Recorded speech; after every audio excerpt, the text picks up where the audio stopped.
मोदी जी की जो artificial intelligence के हवाले से जो उनका अपना एक विजन है, उसको कहते हैं इंडिया फॉर आर्टिफिशियल इंटेलिजेंस और आर्टिफिशियल इंटेलिजेंस फॉर इंडिया। कि आज आलमी टेक्नोलॉजी कंपनियों के जो भारतीय चीफ एग्जीक्यूटिव्स या तो रह चुके हैं या मौजूदा इस वक्त हैं, ये जो पूरी इस वक्त सूरत हाल है, उसके पीछे कुछ ना कुछ किसी ने कुछ सोचा है। आर्टिफिशियल इंटेलिजेंस की इंडस्ट्री पर भी आगे इंडिया ही रूल करता हुआ नजर आ रहा है। जो एजुकेशन सिस्टम है वो बहुत स्ट्रांग है और खास तौर पे जो हायर एजुकेशन सिस्टम है वो बहुत स्ट्रांग है। तो सबसे पहले उनकी एजुकेशन स्ट्रांग थी, फिर उनके यहाँ प्रोफेशनलिज्म बहुत है।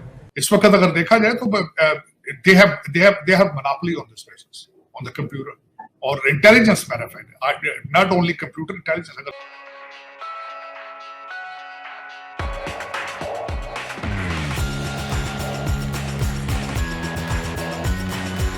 आज इंग्लैंड में, यूके में आर्टिफिशियल इंटेलिजेंस की एक समिट जो है वो स्टार्ट हो चुकी है, जिसमें दुनिया के बड़े कंट्रीज हिस्सा ले रहे हैं। जहां वेस्ट के कंट्रीज उसमें शामिल है, वहीं पर हमने ये देखा कि इंडिया भी उसमें शामिल है और इंडिया उस समिट में हिस्सा ले रहा है जो यूके में हो रही है एआई की।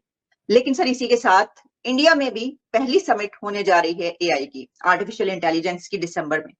इसकी क्या सिग्निफिकेंस है? सिग्निफिकेंस ये है, यहाँ मैं आज बल्कि उसमें आज सुबह किसी ने बड़ा अच्छा उसको इंटरप्रेट किया है। उन्होंने कहा एक वकील है जो कि कैमला हैरिस है, दूसरी डॉक्टर है जो ईयू को रिप्रेजेंट कर रही है वो, और तीसरा उन्होंने कहा कि इन्वेस्टमेंट बैंकर है, इन्वेस्टमेंट वो ऋषि सोनक है। ये देखें आज तीनों मिलके ये दुनिया के लिए क्या चीजें करते हैं। फिर इसमें सब आ रहे हैं, भारत भी, राजीव चंद्रशेखर वहां के जो यूनियन फेडरल मिनिस्टर है वो भी उसको भारत को रिप्रेजेंट वहां पे कर रहे हैं। राजीव चंद्रशेखर साहब, उन्होंने इस चीज का ऐलान किया है कि दिसंबर 10 को इंडिया के अंदर भी जो है इसका आगाज किया जाएगा। अब मैं यहाँ मेंशन ये करना चाहूंगा कि मोदी जी की जो आर्टिफिशियल इंटेलिजेंस के हवाले से जो उनका अपना एक विजन है, उसको कहते हैं इंडिया फॉर आर्टिफिशियल इंटेलिजेंस और आर्टिफिशियल इंटेलिजेंस फॉर इंडिया। इसके बारे में और जाहिर है, मैं जिस तरह देखा जाए तो इंडिया के जो डायस्पोरा है, जहां जहां भी गया है, उन्होंने बिलखसूस कंप्यूटर के हवाले से अपनी जो है वो धाक जो है वो मनवाई है, इसमें कोई शक नहीं है। जब हुआ था 2000 हुआ था, जिसके बारे में सोचा जा रहा था शायद कंप्यूटर जो है क्रैश कर जाएंगे, दुनिया के अंदर बड़ा पैनिक था। अमेरिका में भी बहुत ज्यादा लोग उस वक्त आए 2K के हवाले से, 2000K के हवाले से। और आजकल भी जहां देखा जाता है कि अगर साइबर सिक्योरिटी के बारे में कॉन्ट्रैक्ट्स अगर देखे जाएं तो वैसे आर्टिफिशियल जहां भी देखा जाए तो भारतीय जो है वो अपना लोहा मनवाने के लिए आगे आगे होते हैं। कि आज आलमी टेक्नोलॉजी कंपनियों के जो भारतीय चीफ एग्जीक्यूटिव्स या तो रह चुके हैं या मौजूदा इस वक्त हैं, ये जो पूरी इस वक्त सूरत हाल है, उसके पीछे कुछ ना कुछ किसी ने कुछ सोचा है और तब ये आज भारतीय जो है दुनिया भर में हर तरफ मुख्तलिफ जो टेक कंपनीज हैं या मुख्तलिफ जो प्लेटफॉर्म्स हैं उनमें टॉप पोजिशन है। और अगर देखा जाए इस तनाजर से कि इंडियन इंस्टीट्यूट ऑफ टेक्नोलॉजी, जिसका आगाज जवाहरलाल नेहरू ने कर दिया था, मौलाना आजाद ने जब उनकी बुनियादें रखी थी, तो यही चीजें भारत को आगे लेके जा रही हैं। उनकी रिसर्च और उनका इस चीज में इंटरेस्ट लेना। और साजिद साहब, अब देखें ना, दिसंबर 10 को जो वो करवा रहे हैं नेक्स्ट मंथ अपनी आर्टिफिशियल इंटेलिजेंस, ये ग्लोबल समिट है, तो इसका मतलब है कि पूरी दुनिया के लीडरशिप फिर वहां पे मौजूद होगी, पूरी दुनिया की टेक फिर वहां पर मौजूद होगी। इस वक्त अगर देखा जाए तो they have monopoly on this business, on the computer और intelligence matter of fact, not only computer intelligence. अगर देखा जाए तो आज अमेरिका का सारा जो कंप्यूटर सिस्टम है, क्योंकि आप माइक्रोसॉफ्ट के देख लें, गूगल के सीईओ देख लें, इस इंडस्ट्री सिलिकॉन वैली कैलिफोर्निया चले जाए तो आपको यही लगता है you are sitting in a mini India. तो इसमें उनको हमें एक्सेप्ट करना चाहिए, लर्न करना चाहिए। हमें ये नफरतों से आगे चल के अपने दिमाग को खोलना चाहिए और लर्न करना चाहिए। You are never late in anything, ये तो सबसे बड़ी बात ये है।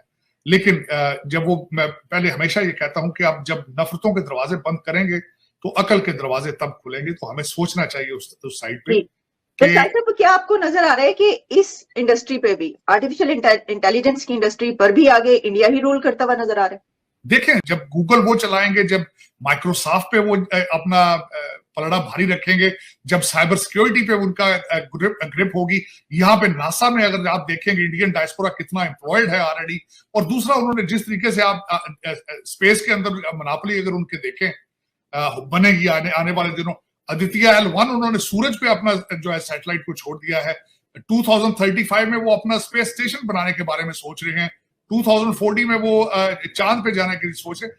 तो ये सारी चीजों को जब आप कंबाइन करते हैं तो not only artificial intelligence, you are talking about technology. इस वक्त अगर देखा जाए तो फार्मास्यूटिकल सारा इस वक्त इंडिया से सैंपल हो रहा है, बन रहा है वहां से। पूरी दुनिया की फार्मेसी वो जो है भारत बन चुका है। स्टील के बारे में देखा जाए तो मित्तल इंडस्ट्रीज वो देख लें आप बॉलीवुड की देख लें ग्रोथ। आप नेटफ्लिक्स पे बैठ के देखें जो मूवीज कितनी उनकी तेलुगु जुबान की मूवीज इंग्लिश में ट्रांसलेट होके जा रही है।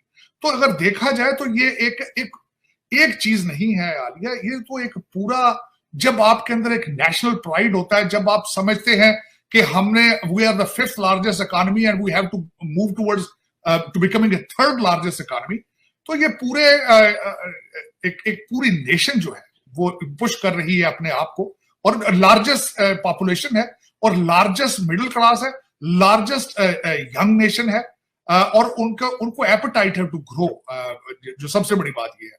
और उसमें साथ जो मोदी साहब ने किया है कि नेशनलिज्म का जो उनको एक दिया गया है, बिलखसूस जब भी चंद्रयान 3 गया है, उसका सबसे बड़ा फायदा भारत को नेशनलिज्म का हुआ है। देखिए ना, टेक्नोलॉजी तो एक अलग की बात है। मैंने देखा है कि मोदी साहब उस वक्त मेरे ख्याल है साउथ अफ्रीका के दौरे पे थे, किस तरीके से वहां से वो बोले, फिर एक नेशन को बूस्ट मिला है। बिल्कुल ये कोइंसिडेंस नहीं है, ये चीज़ बहुत सालों से, बल्कि मेरे हिसाब से, हमारे हिसाब से तकरीबन पिछले 25-30 साल से प्लान्ड और ऑर्गेनाइज चल रही है। देखिए, सबसे पहले हमें ये देखने की ज़रूरत है कि इंडिया का जो एजुकेशन सिस्टम है वो बहुत स्ट्रांग है, और ख़ास तौर पे जो हायर एजुकेशन सिस्टम है वो बहुत स्ट्रांग है।